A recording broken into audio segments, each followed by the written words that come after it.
What's going on, my good people? Mike Hidalgo here. Thank you for joining us on another FCP Euro DIY.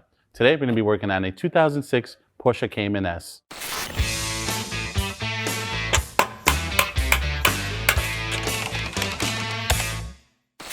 Today on the 987 model behind me, we're going to be covering how to replace your front sway bar end links. This is going to be applicable to not only the Cayman behind us, but your 996 and 997 models as well as your 986 and 987s. In front of us, we have a Mila HD kit, which is available on fcpo.com, as well as a couple other brand options depending on what you want to go with. Typically, these are going to last you anywhere between 60 to 100,000 miles. I would almost recommend you replace these at the same time that you do struts, if you can, which is something that we're going to be doing on this car in a future DIY. But 60 to 100K is roughly going to be the lifetime of these sway bar end links. They do have ball joint ends, and every time you drive the car, they are in use and they will wear out over time. Again, if you drive more aggressively, then they're going to last you less than someone that just daily drives a car on the perfect roads, which don't exist.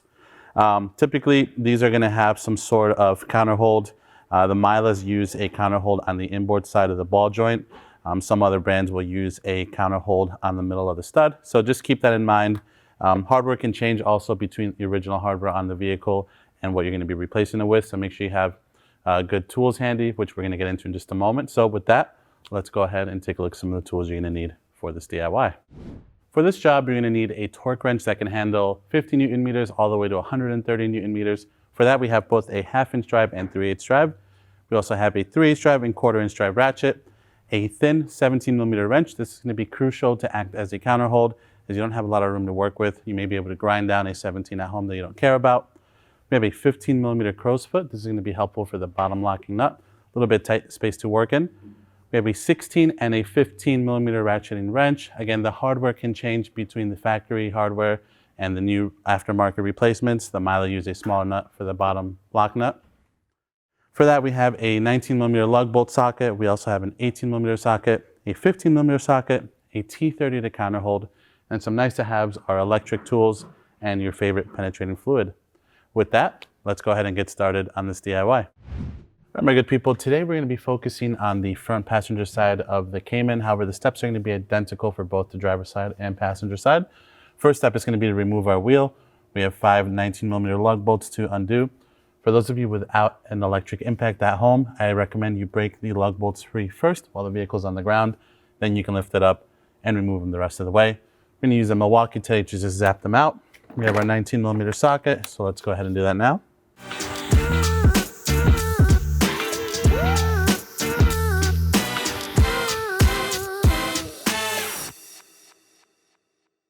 All right, now we have our wheel off. We have a better view of where we're going to be working. So let's get a little bit more close here.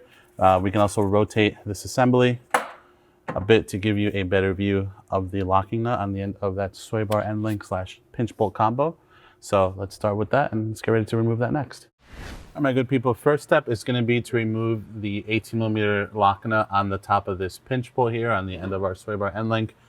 This one has the style similar to the Milas that we're going to be installing, where the counterhold is not at the end of the stud, but instead it is on the inside near the ball joint. So using this thin 17 millimeter wrench, just like I'm doing on this new ball joint end here, we're going to go ahead and counterhold on the inboard side while we break and remove the 18 millimeter nut on the other side. I'm going to go ahead and just give this nut a turn with our ratchet right now, just to see if I can break it free before the whole assembly starts to spin.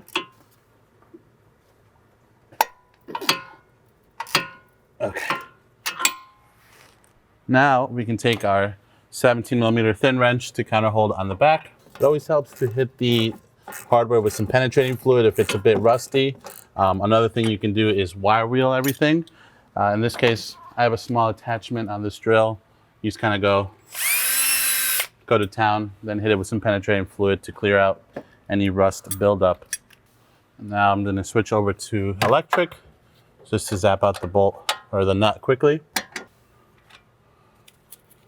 Beautiful.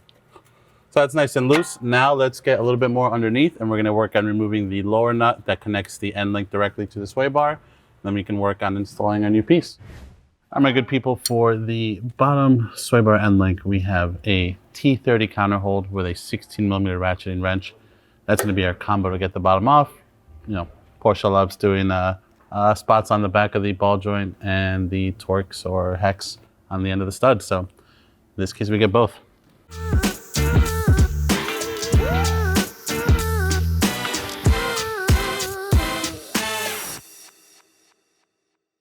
And we can pull it out.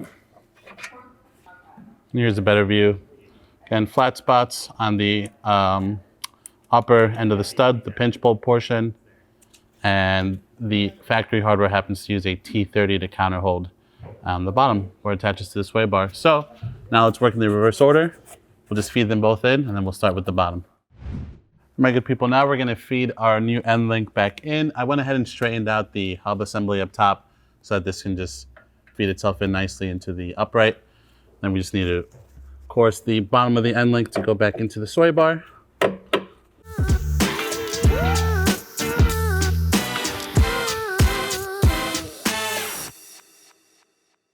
Now we can take our new locking nut for the bottom here.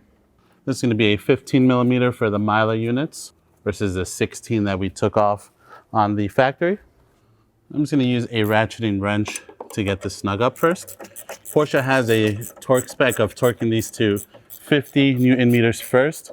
Then you release the nut or undo the nut by 90 degrees and then finalize the torque value at 65 Newton meters. So that's just for this bottom portion here. We're just going to guesstimate this 50 using the old calibrated wrist, like so.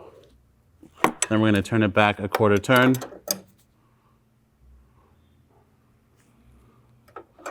And now we will go and torque it down to the final 65 Newton meters.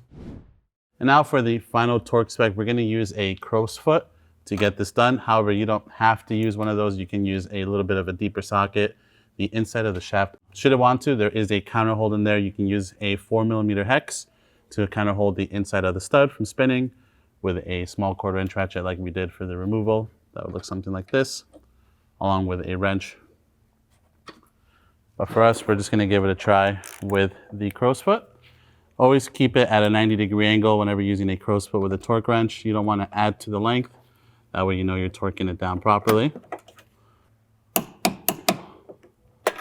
All right. Make sure we're set to 65. And there we go, my good people. That is going to situate the bottom down here. Now let's head back up top and finalize the top of the pinch bolt there. All right, my good people, at the top, we have our pinch bolt portion of the end link poking through. Same deal, we're gonna start our new 18 millimeter nut. And same thing, the counter hold is on the top, on the inboard portion of the ball joint. We're gonna be using our thin 17 millimeter wrench to counter hold there. And I'm just gonna snug it up with the electric ratchet, and then we're gonna torque it down to 85 Newton meters. You can apply a small amount of Loctite to the threads. However, we are doing a strut replacement on this car soon, so we're going to save ourselves the trouble now. We'll apply some when we do the struts. So again, 18 millimeter nut, 17 millimeter counter hold on the back, torque it down to 85 Newton meters.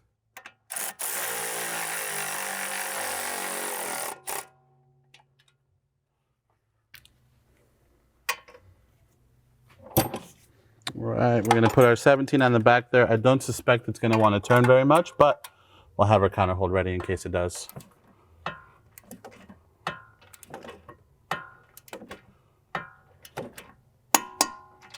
Beautiful. Now with that, we can straighten out our upright assembly once more. All right, my good people, now we're going to go ahead and install our wheel once more. Get your lug bolts lined up as best as possible. I'm going to go ahead and just get these lug bolts started by hand. Last thing you want to do is cross thread these with an impact and not be able to go for a test drive after completing your DIY.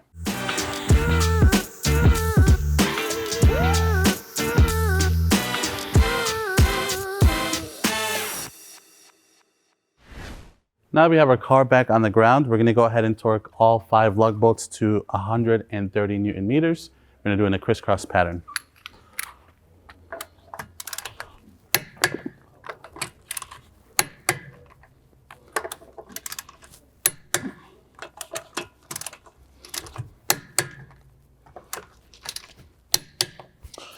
And with that, my good people, that is going to conclude this DIY for today. Overall, a really straightforward and easy process on the Cayman. Again, 996, 997, 986, 987, all applicable. If you like this DIY, please be sure to give it a thumbs up. If there's a specific video you want to see us do on this 987, or there's a question that you had about the DIY today, leave that in the comment section below. And if you like this video and you want to see more like them, please consider subscribing. We make new ones all the time. As always, thank you so much for watching. We'll catch you in the next one.